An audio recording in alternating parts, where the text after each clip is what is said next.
네, 오늘 우리에게 주신 하나님의 말씀은 사도행전입니다. 사도행전 제22장 1절에서 5절까지 말씀입니다. 신약성경 사도행전 제22장 1절에서 5절까지 말씀. 찾으신 분들은 자기 성경을 들고 자리에서 일어서 주시겠습니다. 네, 됐나요? 자, 그러면 우리 한 목소리로 목소리 맞추어서 같이 받들어 읽겠습니다. 시작. 동포 여러분, 내가 이제 여러분에게 드리는 해명을 잘 들어주시기 바랍니다. 군중들은 바울이 히브리 말로 연설하는 것을 듣고 더욱더 조용해졌다. 바울은 말을 이었다. 나는 유대 사람입니다. 나는 길리기아의 다소에서 태어나서 이 도시 예루살렘에서 자랐고 가말리엘 선생의 문화에서 우리 조상의 율법의 엄격한 방식을 따라 교육을 받았습니다. 그래서 나는 오늘 여러분 모두가 그러하신 것과 같이 하나님께 열성적인 사람이었습니다. 나는 이 도를 따르는 사람들을 박해하여 죽이기까지 하였고 남자든 여자든 가리지 않고 묶어서 감옥에 넣었습니다. 내 말이 사실임을 대제사장과 모든 장로가 증언하실 것입니다. 나는 그들에게서 다마스쿠스에 있는 동포들에게 보내는 공문을 받아서 다마스쿠스로 길을 떠났습니다. 나는 거기에 있는 신도들까지 잡아서 예루살렘으로 끌어다가 처벌을 받게 하려고 했던 것입니다. 아멘. 주의 말씀입니다. 모두 자리에 앉아 주시겠습니다. 예, 그럼 제가 오늘 설교를 위해서 잠깐 기도하도록 하겠습니다. 기도합니다. 참 좋으신 하나님 아버지 감사합니다. 오늘 이 시간 오늘 주님만을 의지합니다. 이 무익한 종을 이 귀하고 또 거룩한 주의 말씀을 대언할 수 있는 이 자리를 맡겨주심을 하나님 감사드립니다. 감격스럽습니다. 주여 이 시간 저의 입을 통하여 육신의 소리를 통하여 선포되는 이 말씀이 저의 생각이나 저의 의지나 또 나의 판단이 아니라 하나님께서 나를 통하여 직접 전하여 주시는 그런 메시지가 들려지게 하여 주시옵소서. 인간의 여러 가지 소리들이 들립니다. 그러나 우리가 주의 성령님의 음성을 분별할 수 있는 그런 믿음 허락하여 주시옵소서. 이 시간 사람의 목소리로 말하고 사람의 목소리로 들으나 하나님의 음성으로 말하고 하나님의 음성을 들을 수 있는 놀라운 시간 될 수 있게 도와주시옵소서. 모든 것들을 주님께 의지합니다. 성령님 이 시간 불을 임하여 주시옵소서. 감사드리며 예수님의 이름으로 기도합니다. 아멘. 할렐루야. 아멘. 네.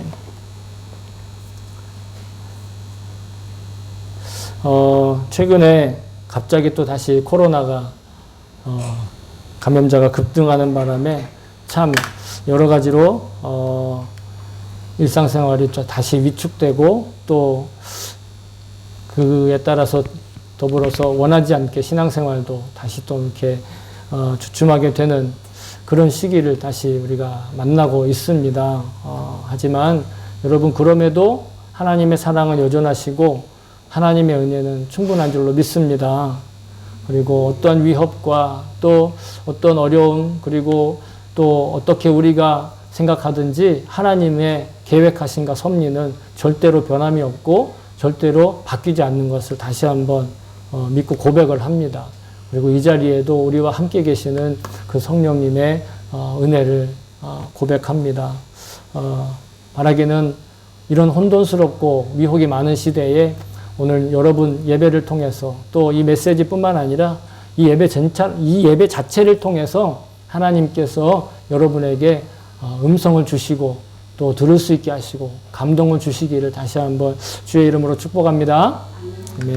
성경의 내용을 들어가면 오늘 바울이 오늘 바울이 이 유대인들의 대중을 향해서 연설할 시작을 하는 타이밍입니다. 바울은 이 연설의 기회를 얻기 위해서 로마군 천부장에게 헬라어라고 하는 그리스 말로 에게 대화를 시도를 했죠. 그러니까 바울은 헬라 말도 알고 히브리 말인 아람어, 그 유대인들의 말도 아는 이 두 가지 언어를 다 쓸 수 있는 사람이었기 때문에 가능했습니다. 오늘 우리가 함께 읽었던 본문은 가만히 보면 바울이 이제 간증을 시작을 하는데 우리가 딱 읽었던 부분만큼만 보면 바울이 정말 그리스도인들을 얼마나 심하게 박해했고 또 얼마나 유대의 어떤 율법주의자인지를 아주 짧은 내용이긴 하지만 명확하게 이야기를 하고 있습니다. 그래서 이 내용을 읽어보면 사실은 지금 바울을 죽이기 위해서 바울에게 이제 돌을 던져서 율법을 거스르는 죄를 저지른 바울을 그 자리에서 즉결 처분을 하기 위해서 막 흥분이 되어 있는 이 유대 사람들을 진정시키기 위해서 자기도 유대인이고 자기도 여러분들의 마음을 잘 알고 있다. 여러분들과 나의 마음은 사실 하나다. 이러한 공통점을 또 어떤 그러한 점을 이렇게 잘 공감대를 형성하는 그런 내용입니다. 사실 사람들이 왜 바울을 죽이려고 했겠습니까? 바울이 아무 일도 하지 않았는데 죽이려고 한 건 아니죠. 그들 생각에는 바울이 지금 유대인의 율법과 하나님으로부터 받은 율법과 그리고 성전과 이제 유대인들이 지켜온 그 오랜 역사의 이 전통을 그냥 무시하고 그다음에 그것을 훼손시키려고 하는 아주 그런 중대한 죄를 저질렀기 때문에 그런 흥분한 상태에 있는 것은 아니겠습니까?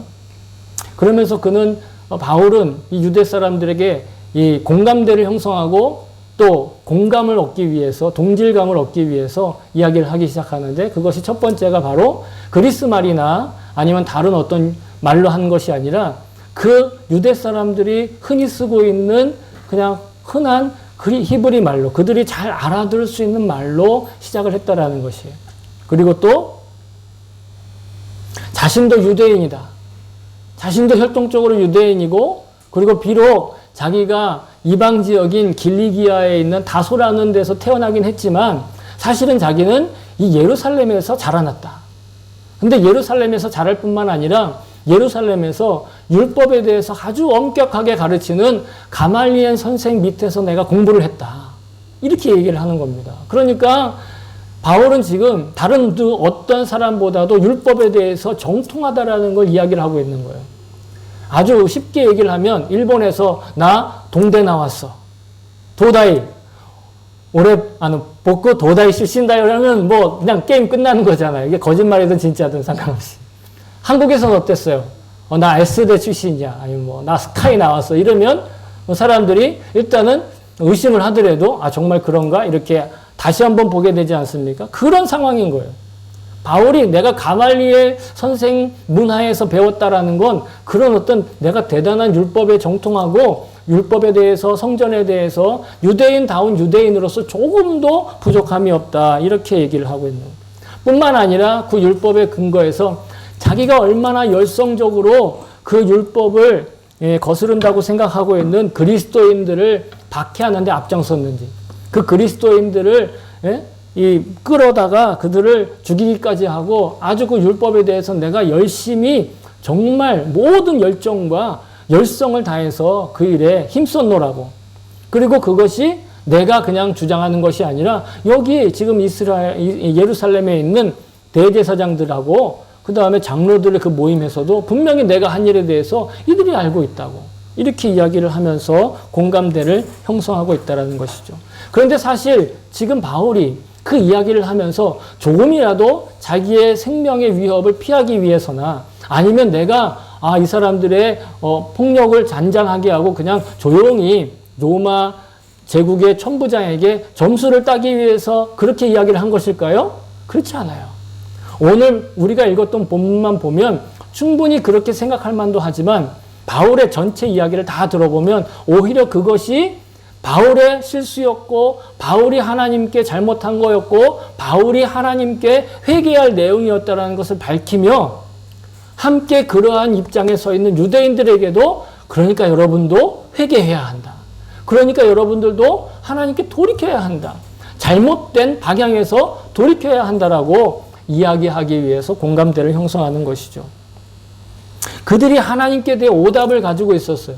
그들이 하나님께 대해서 틀린 답안지를 내고 있었다는 그것에 대해서 이야기하기 위해 지금 사도 바울이 자기도 그랬다라는 거예요. 자기도 그렇게 잘못했고 자기도 그렇게 오답을 냈고 자기도 그렇게 오류를 겪었다라는 것이죠. 바울은 이렇게 자기가 그리스어를 해서 천부장에게 특별히 그 시간을 얻어낸 것이나 아니면 헬라말을 히브리어를 잘하고 아람어를 잘해서 뿐만 아니라 예루살렘에서 그 어렵다는 그 엄격하다는 가말리엘 선생 밑에서 공부한 것에 대해서 그냥 자랑하기 위해서 아니면 뭐 내가 이 정도 되는 사람이라는 걸 보여주기 위해서 그렇게 여겼느냐? 그렇지 않다라는 자기의 그 열정이 자기의 그 열심이 얼마나 대단했는가를 자랑하기 위한 것이 아니었다라는 거예요. 오히려 이런 가시적이고 유대인들이 보기에는 대단한 이런 삶의 조건들이 사실은 자기가 보기엔 이 모든 것 다 어리석은 일이다.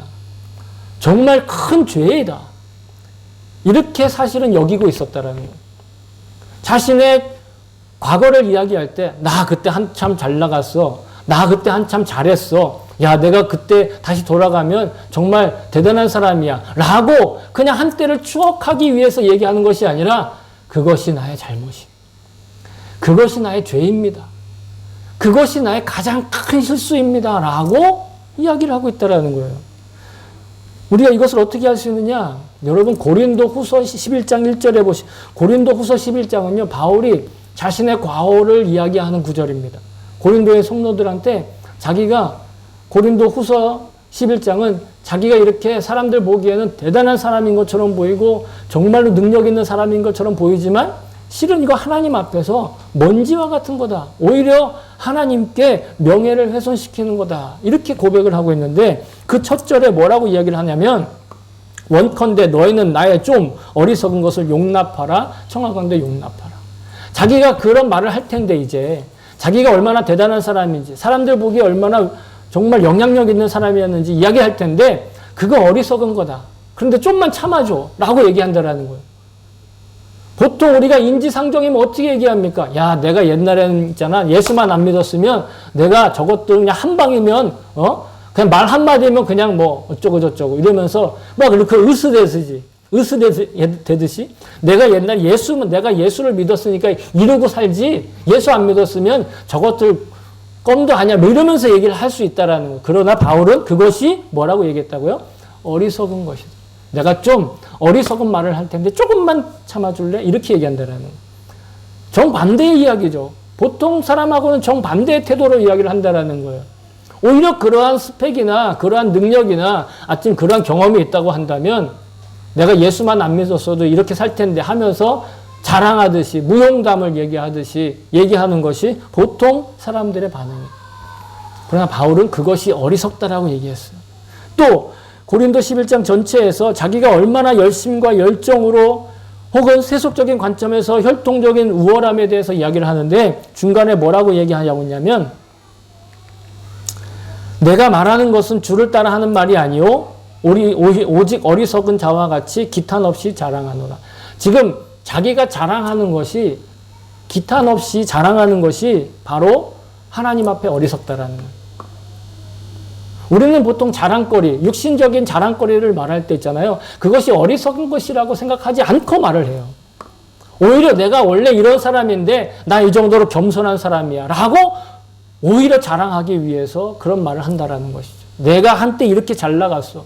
내가 한때 이렇게 잘 나갔는데 예수님은 겸손해져가지고 이 정도 하는 거야. 그러니까 나한테 까불지 마. 라는 의도가 섞여 있는 경우가 있더라는 거예요. 그런데 바울은 그게 어리석다라는 거예요. 그게 우리를 넘어뜨린다라는 거예요. 그렇게 생각하고 있는 것 자체가 어리석음이고 좀 과격한 표현은 바보 같은 일이라는 거예요. 그러면서 마지막에 뭐라고 얘기하냐면 그는 오히려 자기가 자랑할 것이 만약에 있다고 한다면 무엇을 자랑하느냐? 내가 부득불 자랑할진데 여기 부득불이라는 건 할 수 없어서라는 얘기예요. 다른 도리가 없으니까 자랑을 해야 되니까 자랑을 하긴 하겠는데 자기는 지금 자랑거리가 없다라는 얘기잖아요. 원래 자랑거리가 있지만 그거는 이제 자랑거리가 아니라는 거예요. 오히려 그것이 자기에게 부담이고 그것이 오히려 하나님께 대한 걸림돌이고 죄가 된다라는 것이죠. 함정이라는 것이죠. 그런데 그 만약에 내가 자랑할 것이 있어서 자랑을 한다면 무엇을 자랑하느냐? 나의 약한 것을 자랑해. 오히려 세속적으로 봤을 때 약한 거, 세속적으로 봤을 때 핍박당하는 거, 세속적으로 봤을 때 손가락질 당하는 거, 세속적으로 봤을 때 사람들한테 좋게 평가받지 못하는 것들, 이런 것들을 오히려 자랑하겠다라는 거예요. 왜? 그것이 크면 클수록 그 약한 것이 많으면 많을수록 하나님의 은혜는 더 강력하니까. 하나님의 은혜는 더 크니까. 어려움을 겪으면 겪을수록, 우리가 겪는 어려움이 크면 크고 깊으면 깊을수록 그 어려움과 그 환난의 골짜기를 메우는 하나님의 은혜는 더 많은 거잖아요. 시냇물을 채우는 물이 양에 많겠습니까? 바닷물을 채우는 물이 양이 많겠습니까?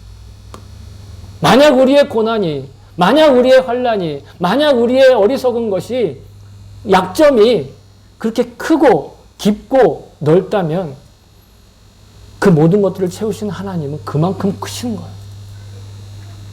바울은 그것을 자랑한다라는 겁니다. 바울이 내가 약한 것을 자랑한다라는 게, 나는 이런 것도 약하고 저런 것도 약하고 내가 이 정도로 약하는 거, 나 겸손해서 그런 거, 이게 아니라는 거예요. 오히려 그 약한 것들을 통해서 하나님의 은혜가 얼마나 크다라는 걸 얘기한다는 거죠. 세상과 정반대의 것이. 세상에선 자랑할 만한 것으로 든든하게 생각하는 것, 하나님 안엔 어리석은 것이라는 것. 이 태도로 지금 유대인들에게도 말하고 있는 거예요. 그러므로 바울은 자신의 오류와 자신의 오답을 적나라하게 공개함으로 말미암아 유대인들도 그런 오답과 오류에 처해 있다라는, 그 안에 빠져 있다라는 걸 역으로 이야기를 하고 있다는 것이죠. 제가요, 저의 경험담을 잠깐 얘기해드리면, 제가 대학교를 한 번에 붙지 못했습니다. 전에도 한번 얘기한 적이 있는데, 고3 때 떨어지고 1년 동안 그냥 지내다가 다시 이제 입시학원에 들어가서 공부를 해가지고 겨우 이제 대학에 들어가게 됐는데, 제가 그 학원에서, 그 입시학원에서 학교 때 배우지 못한 공부 방법을 하나 배웠는데, 혹시 여러분 오답노트라는 걸 들어보셨나요? 오답노트라는 게 있었어요. 그게 뭐냐면, 자기가 시험을 보죠? 뭐 이렇게 테스트 중간고사나 아니면은 무슨 이렇게 전체 시험을 봅니다. 그러면 거기서 자기가 맞춘 문제 말고 혹시 찍은 문제하고 틀린 문제를, 문제와 답을 다 적는 거예요.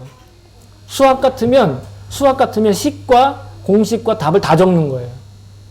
그리고 다음 시험에 일주일 남겨놓고 혹은 3일 남겨놓고 무엇을 하느냐? 그 오답노트를 보는 거예요. 왜냐하면 입시학원에 있는 사람들은 진도를 따라서 공부하는 게 아니라 이미 다 공부한 것을 다시, 그죠? 다시 공부하는 거잖아요. 그러니까 뭐 시험 범위가 따로 있을 수가 없으니까 전에 틀렸던 거를 다시 보면서 공부를 하는 거예요. 그랬더니 놀랍게도 제가 정말 성적도 많이 오르고 그 입시 학원을 통해서 대학도 들어가게 된 거예요. 원래는 서울에 있는 대학은 꿈도 못 꿨는데 서울에 있는 학교에 입학을 하게 되는 거죠. 이런 경험담을 말씀드리는 이유는 뭐냐면, 오답노트의 힘을 말씀드리는 거예요. 틀린 것을 반추하고 틀린 것에 대해서 다시 한번 찾아보고 틀린 것을 덮어두지 않고 있는 그대로 드러내는 그 노트. 저는 그래서 성경을 읽을 때마다 구약 성경이 바로 그 오답노트다. 저는 그런 생각을 합니다. 네. 자, 성경이란 말 자체는 거룩한 책이란 뜻이잖아요. 거룩한 경전이란 뜻이잖아요. 그런데 정작 그 내용을 보면 거룩한 내용보다는 뭐 인간적인 이야기나 죄의 이야기나 그리고 인간의 어떤 그런 이 잘못들이나 그 인간의 어떤 그런 비열함이나 그 잔인함이 성경에 그냥 그대로 다 녹여져 있어요. 그러니까 성경을 읽으면서 어떤 분들은 이런 하나님이 이렇게 잔인한 분인가 이렇게까지 오해를 한다는 것이죠. 사실은 인간의 모습이에요. 여러분, 첫 번째 살인자의 인류 최초의 살인의 기록이 성경에 있어요. 그리고 예수님의 혈통 가운데 있었던 사람 중에 야곱이라는 사람이 있는데 그 야곱은 자기 아버지도 속이고 형도 속이고 아주 정말 뭐라 그럴까요? 비열한 인간이죠. 파렴치한 인간입니다. 이스라엘 민족 자체가 그랬어요. 이스라엘이 하나님께서 이집트에서 구원해 주셔가지고 약속의 땅으로 들어가면서 약속의 땅에 들어갔거든요. 들어가자마자는 막 하나님을 찬양하고 막 하나님께 막 경배하고 감동과 아주 그냥 말로 다 표현할 수 없을 정도의 그런 감격을 표현했어요. 그런데 여러분 얼마 지나지 않아서 이들이 하나님을 잊기 시작하고 하나님 뜻대로 살지 않고 자기들 멋대로 살기 시작해요. 이른바 사사시대가 됩니다. 사사라고 하는 공동체의 리더들을 하나님이 세워주시는데 여러분 사사기를 읽어봐도 있잖아요. 사사들을 봐도 야 정말 이게 하나님이 세우신 사람 맞아? 야 정말 하나님이 구별하신 사람 맞아? 하는 사람들이 한둘이 아니에요. 어떻게 보면 인간의 결점투성이를 있는 그대로 아주 적나라하게 사실 그런 걸 감춰야 사람들이 성경을 읽을 거 아니겠어요? 사실 그런 것들을 감춰야 하나님에 대해서 경배할 거 아니겠어요?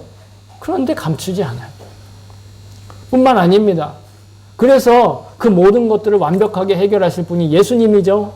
예수님이 탄생하시고 예수님이 오신 그 기록이 신약 성경인데 신약 성경도 만만치 않다라는 거예요. 복음서 이외에 다른 성경들을 보면 초기 기독교회가 얼마나 인간적이고 얼마나 다툼이 많고 얼마나 시기 질투가 많았으면 사도 바울이 제발 시기 좀 하지 마. 야 이제는 너희들 도둑질 하지 말고 살아. 여러분 편지에다가 성도들한테 편지를 보냈는데 여러분 도둑질하면 안 됩니다. 그럼 거기에 뭐가 있다라는 거예요? 그 공동체에 도둑이 있었다라는 거예요. 분열하고 다투고 심지어는 여러분 성경의 가장 마지막 책인 요한계시록에 보면 초대교회의 대표라고 할 수 있는 7교회 이야기가 나오는데 7교회에 예수님이 편지를 보내라고 사도 요한에게 환상으로 나타나서 말씀하시거든요. 7교회 중에 뭐 칭찬도 받고 뭐 욕도 먹고 칭찬도 받고 그 다음에 예수님께 혼도 나눈 그런 교회도 있지만 그냥 하나 예수님께 질책만 받은 교회가 있어요. 징계만 받은 교회가 있어요. 그게 바로 라오디게아 교회예요. 라오디게아 교회에서 라오디게아 교회에 대해서 뭐라고 예수님이 평가를 하시냐면 들어보세요. 이거 아마 많이 들어보셨을 거예요. 요한계시록 3장 16절인데 내가 이같이 미지근하여 뜨겁지도 아니하고 차지도 아니하여 내 입에서 너를 토하여 버리리라. 그래서 사람들이 이것을 잘못 이해해가지고 야 차갑든지 뜨겁든지 하려니까 교회를 다니면 열심히 다니든가 아니면 다니지 마 이렇게 얘기하는데 그 뜻이 아니에요. 그게 아니라 여러분 제가 한국에 있을 때 이런 말이 있었어요. 병맛이다 이런 말이 있었어요. 병맛이 무슨 맛이죠? 이해가 안 가시죠? 병맛은 아무 맛도 안 난다는 거예요. 병에 무슨 맛이 있어요. 병에 담긴 음료가 맛이 있는데 예? 병만 빨아먹으면 맛이 아무것도 안 나잖아요. 아무 맛도 안 난다라는 거예요. 라오디게아 교회가 아무 맛도 안 난다는 거예요. 짠맛도 안 나고 예? 단맛도 안 나고 매운맛도 안 나고 뭐 흙맛도 없는 거예요. 아무 맛도 안 난다는 거예요. 그게 지금 차지도 않고 뜨겁지도 않다는 뜻이지. 그러니까 이 라오디게아 교회의 내가 이같이 미증하여 뜨겁지도 아니하고 차지도 아니하다 이 말을 재해석해서 유기성 목사님이 요한계시록 강해 설교를 하면서 이렇게 표현하셨어요. 뭐라고 얘기했냐면 너 밥맛이야. 죄송합니다. 근데 그 설교에서 그렇게 얘기하죠. 비유로. 야, 너 밥맛이다. 밥맛이 난다는 거예요? 안 난다는 거예요? 정말 여러분 사실은요. 그냥 농담처럼 얘기하지만 소름 끼치는 얘기인 거예요. 하나님, 정말 예수님이 우리 앞에 딱 나타나. 예. 이름은 말하지 않겠습니다. 저보고. 예. 너 보고 있으면 참 밥맛이구나. 이러면 와. 다리에 힘이 쫙 풀리고 막 쓰러지지 않겠습니까? 이게 얼마나 두려운 일이에요. 아무런 맛이 안 난다는. 라오디게아의 교회의 진단이 그렇다는.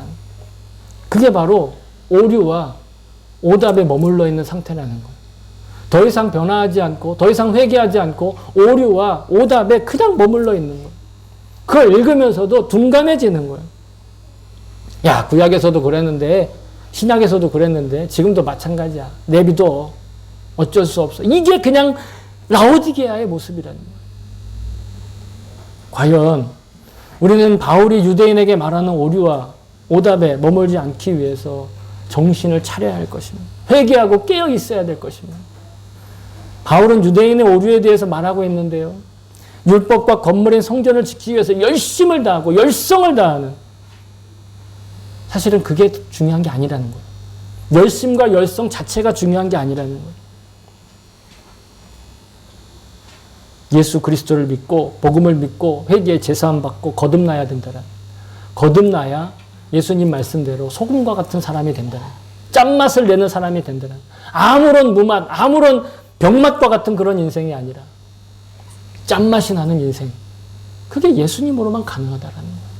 그게 지금 사도 바울이 아무리 열심히 살고 아무리 성전을 지키고 아무리 율법을 지키고 소를 몇천 마리를 갖다 바쳐도 열심히 있는 것처럼 보이고 열성이 있는 것처럼 보이지만 그것은 무맛 인생이라는, 아무런 맛도 안 나는 인생이라는 거예요.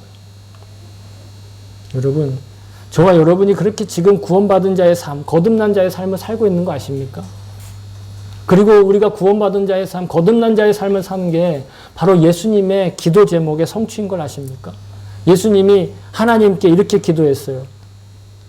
요한복음 17장 20절에 보시면, 요한복음 17절에는요, 예수님의 기도가 나와 있는데 이렇게 얘기하고 있어요. 예수님께서 이렇게 말씀하십니다. 내가 비옵는 것은, 예수님이 기도하시는 것은 이 사람들만이 위함이 아니요, 즉 자기의 제자들만이 위함이 아니요, 또 그들의 말로 말미암아 나를 믿는 사람들도 위함이니. 다시 말해 예수님의 제자들의 말을 믿고 믿은 사람, 그리고 그 말을 믿고 또 믿은 사람, 또 그렇게 믿고 또 믿은 사람, 그러면서 이렇게 이어서 기도하셨습니다. 아버지여, 아버지께서 내 안에, 내가 아버지 안에 있는 것 같이 그들도 다 하나가 되어 우리 안에 있게 하사 세상으로 아버지께서 나를 보내신 것을 믿게 하옵소서. 그러니까 예수님의 제자들이 누군가에게 전도하고, 그렇게 전도되어서 구원받은 사람들이 또다시 누군가를 전도하고, 그 구원받은 사람이 다시 또 누군가를 전도하고, 전도하고, 시대와 지역과 또 문화를 넘어서 지금 오늘날 우리에게까지 와 닿은 것이 예수님의 기도의 제목이 성취되었다라는 거예요. 저와 여러분이 이 자리에 앉아 있는 것은, 그래 내가 어떻게 하다가 예수 믿게 돼가지고 이렇게 돼가지고 나는 뭐 태어날 때부터 보니까 뭐 아빠가 목사고 뭐 집사고 권사고 장로니까 그래서 어떻게 이렇게 됐어가 아니라는 거예요.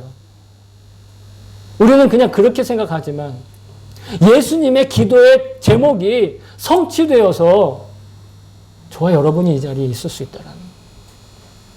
놀랍지 않습니까?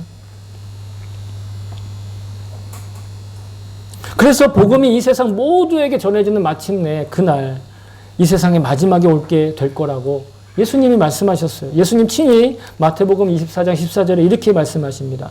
이 천국 복음이 모든 민족에게 증언되기 위하여 온 세상에 전파되리니 그제야 끝이 오리라. 세상의 마지막이 모든 사람에게 복음이 전파되고 전해지면 온다라는 거예요. 이게 단지 지금 복음 믿는 사람이 몇 프로일까? 100%일까? 100% 단 한 사람이도 안 믿으면 예수님 안 오나? 그러면 영원히 예수님 안 오시나? 이런 뜻이 아니라는 거예요.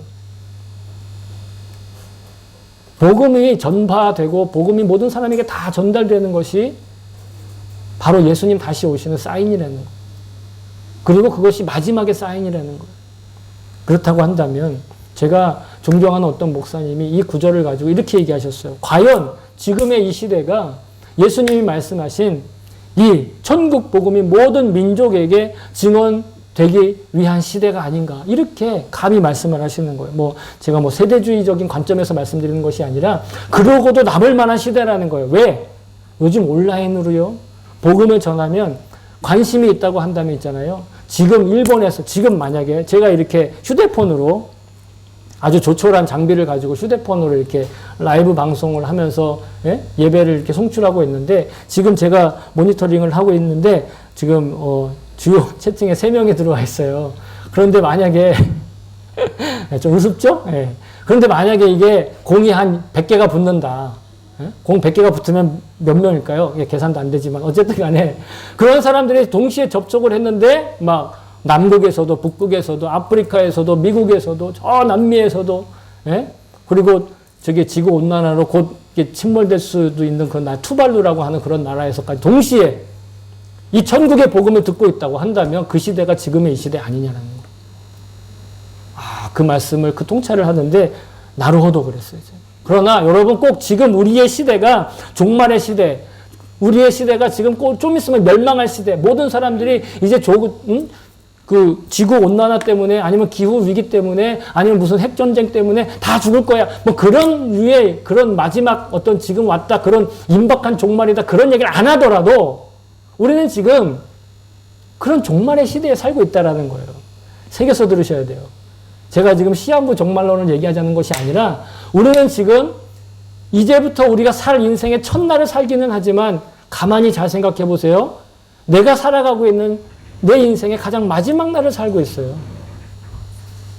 이 시대, 이 인류는요, 지금까지 해온 모든 역사의 가장 마지막 시대를 살고 있는 거예요.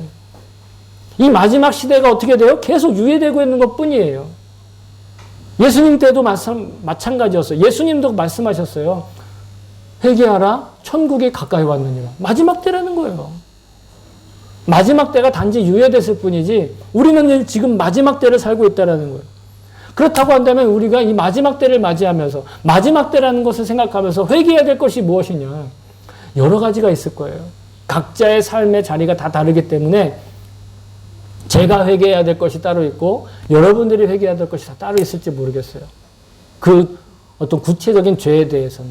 그러나 여러분 저는 오늘 우리가 함께 공통으로 함께 회개해야 될 제목과 회개해야 될 그런 어떤 모습이 있다라고 생각을 하는데 그게 무엇이냐면 바로 요한계시록에서 아까 말씀드린 라오디게아 교회가 책망을 받았던 라오디게아 교회가 예수님께 진단받고 책망을 받으면서 예수님이 회개하라 하신 그 말씀대로 회개하는 것이 오늘날 우리가 공통적으로 회개해야 될 그런 부분이 아닌가 생각을 하게 되었습니다.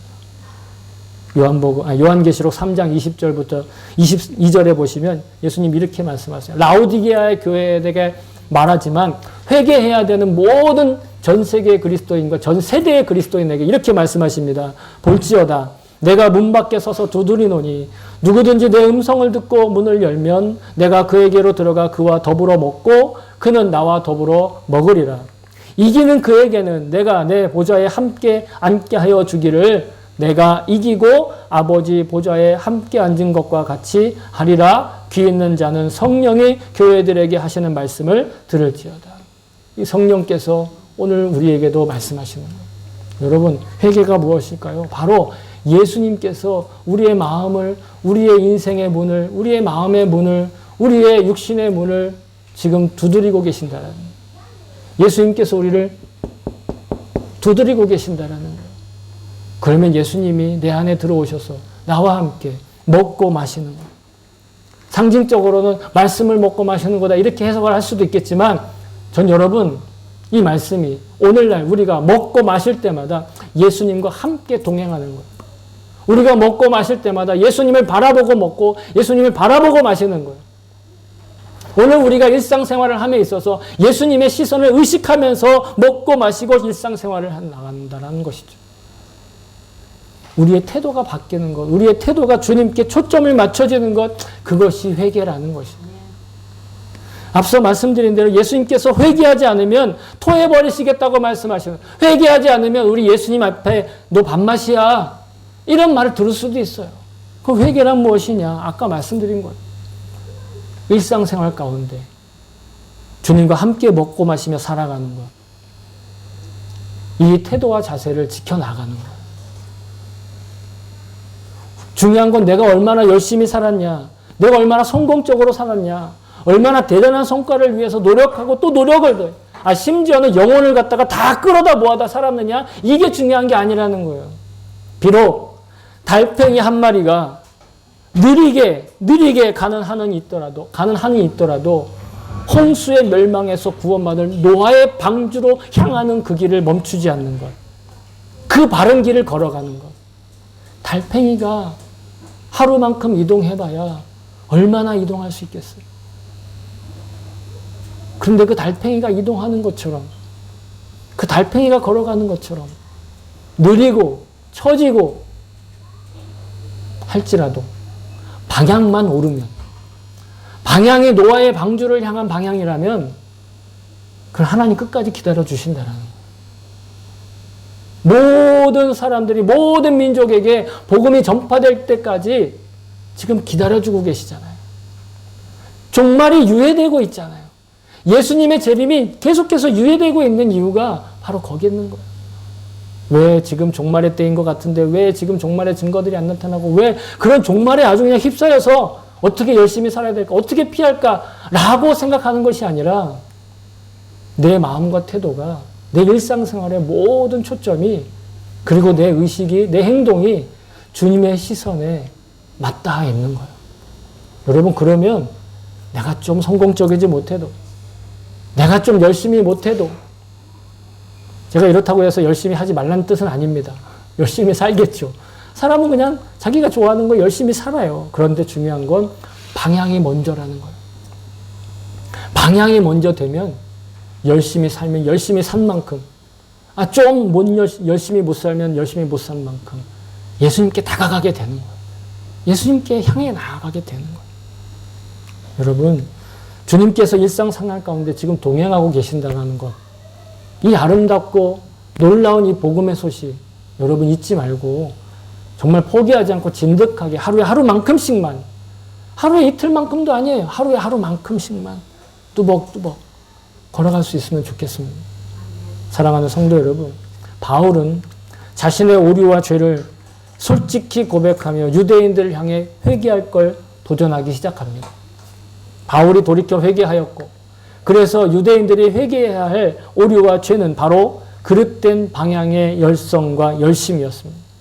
만일 예수를 믿는다고 하는 우리들이 여전히 주님의 마음과 반대되는 방향으로 열심을 다하고 영혼까지 끌어다가 열정을 불태우고 있다면 여러분 이거 회개해야 합니다.